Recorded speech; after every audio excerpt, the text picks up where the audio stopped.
ஆச்சுதாராயபுரம் கிராமத்தில் 58ஆம் ஆண்டு தீமிதி திருவிழா. 200க்கும் மேற்பட்ட பக்தர்கள் தீமிதித்து தங்களது நேர்த்திக் கடனை செலுத்தினர். குழந்தையை தோளில் தூக்கிக் கொண்டும் மற்றும் அழகு காவடி போட்ட பக்தர்கள், 16 அடி நீள அழகு குத்திய பக்தர்கள் தீக்குழியில் நடந்து வந்து தீமிதித்தது காண்போரை பக்தி பரவசத்தில் ஆழ்த்தியது.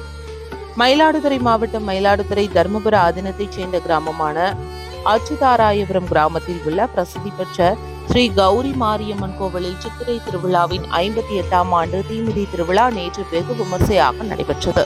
கடந்த 22ஆம் தேதி கொடியேற்றம் பூச்செறிதலுடன் விழா தொடங்கியது. அதனைத் தொடர்ந்து தினந்தோறும் அம்மன் ரிஷப வாகனம், அன்னப்பட்சி வாகனம் மற்றும் சப்பரத்திலும் சிறப்பு அலங்காரத்தில் எழுந்தருளி வீதி விழா காட்சி நடைபெற்றது. விழாவின் முக்கிய நிகழ்வான தீமிதி திருவிழா நேற்று காவிரி ஆற்றங்கரையில் இருந்து சக்தி கரகம் புறப்பாடாகி காப்பு கட்டி விரதமிருந்த மஞ்சள் உடை உடுத்திய பக்தர்கள் மற்றும் அழகு காவடி போட்ட பக்தர்கள் மேலதாள வாக்கியங்கள் முழங்க, செண்டை மேளம் முழங்க வீதி விழாவாக கோவிலை வந்தடைந்தனர். பின்பு கோவில் முன்பு அமைக்கப்பட்டிருந்த தீக்குழியில் சக்தி கரகம் இறங்கியதை தொடர்ந்து விரதமிருந்த 200க்கும் மேற்பட்ட பக்தர்கள் தீ மிதித்து தங்களது நேர்த்திக் கடனை செலுத்தினர்.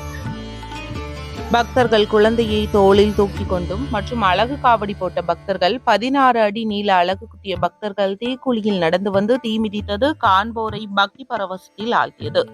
இதில் கோவிலை சுற்றியுள்ள சுற்றுவட்டார கிராமங்களில் இருந்து வந்திருந்த ஆயிரக்கணக்கான பக்தர்கள் அம்மனுக்கு மாவிளக்கு தீபமிட்டும் வழிபாடு செய்தனர்.